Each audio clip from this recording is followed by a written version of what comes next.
আসসালামু আলাইকুম বন্ধুরা, কেমন আছেন সবাই? চলে আসলাম টেকটকের নতুন আরেকটি ভিডিওতে। আমাদের বাংলাদেশে কিন্তু নতুন একটি আইন পাস হওয়ার জন্য প্রস্তাবিত হয়েছে। আইনটি হচ্ছে পার্সোনাল ডাটা প্রোটেকশন অর্ডিন্যান্স 2025। মন্ত্রিপরিষদে বা উপদেষ্টা মন্ডলী পরিষদে এই আইনটি পাস করার জন্য একটি অর্ডিন্যান্স প্রস্তাব করা হয়েছে এবং এই অর্ডিন্যান্সের আন্ডারে যেটা থাকতেছে, আপনাদের ব্যক্তিগত তথ্য আমরা যেখানে যেভাবে শেয়ার করি সেগুলো একটি সুরক্ষা প্রদান করবে। আ তথ্য প্রযুক্তি মন্ত্রণালয় এবং সংশ্লিষ্ট মন্ত্রণালয় বলেছে যে, প্রত্যেকের ব্যক্তিগত তথ্য তাদের ব্যক্তিগত একটি সম্পদের মতো যা রক্ষা করা রাষ্ট্রের একটি গুরুত্বপূর্ণ কাজ। তো এই আইনটি পাস হলে কি হবে? আমরা বিভিন্ন সময় বিভিন্ন প্রয়োজনে অনলাইনে, মোবাইলের অ্যাপসে বিভিন্ন জায়গায় আমাদের ছবি, নাম, এনআইডি কার্ডের ইনফরমেশন, ব্যাংকের ইনফরমেশন প্রোভাইড করে থাকি বিভিন্ন কাজে। তো এগুলোর একটি সঠিক ব্যবহার নিশ্চিত হবে। এগুলোকে আ নিয়ন্ত্রিতভাবে সংরক্ষণ এবং সুরক্ষা প্রদান করার জন্য প্রত্যেকটি কোম্পানি বা এই ধরনের সেবা প্রদানকারী কোম্পানি তখন আ এর জন্য বাধ্য হবে বা একটা আইন থাকবে। এখন আপনি কোনো ইনফরমেশন আপনার কোনো একটি সোশ্যাল মিডিয়া অ্যাপস বা কোনো একটি মোবাইল অ্যাপস কিংবা আপনার কোনো একটা অনলাইন প্ল্যাটফর্মে আপনি দিয়েছেন এবং সেগুলো তারা সঠিকভাবে সংরক্ষণ করছে কিনা, সেগুলো দিয়ে তারা আবার আউটসোর্স করছে কিনা, এই বিষয়গুলো কিন্তু সুনির্দিষ্টভাবে নিয়ন্ত্রিত না। কিন্তু এই আইনটি পাস হলে কিন্তু এই জিনিসগুলো সুনির্দিষ্টভাবে নিয়ন্ত্রিত হবে।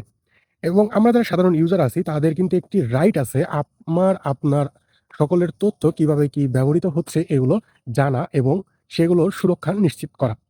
তো এখন পর্যন্ত এটি প্রস্তাবিত একটি আ অর্ডিন্যান্স, এটা এখন পর্যন্ত বাস্তবায়ন হয়নি।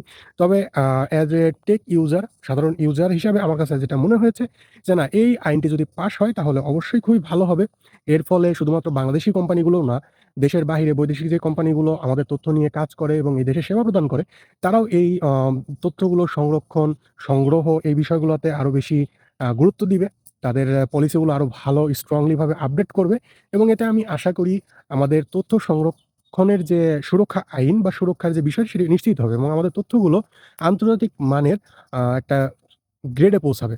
কারণ অনেক সময় আমাদের প্রোভাইড করা তথ্য অনেক আন্তর্জাতিক লেভেলে সেগুলো কিন্তু ওইভাবে গ্রহণযোগ্য হয় না।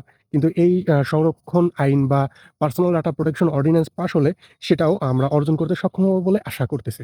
তো আমি এই অর্ডিন্যান্সটাকে সাধুবাদ জানাই। তারপরেও দেখা যাক কবে নাগাদ এটা প্রস্তাবিত থেকে একদম বাস্তবায়নে রূপ নেয় এবং কবে নাগাদ আমরা এটার সুফল ভোগ করি। তো এই নতুন আইনের প্রতি সাধুবাদ রইলো।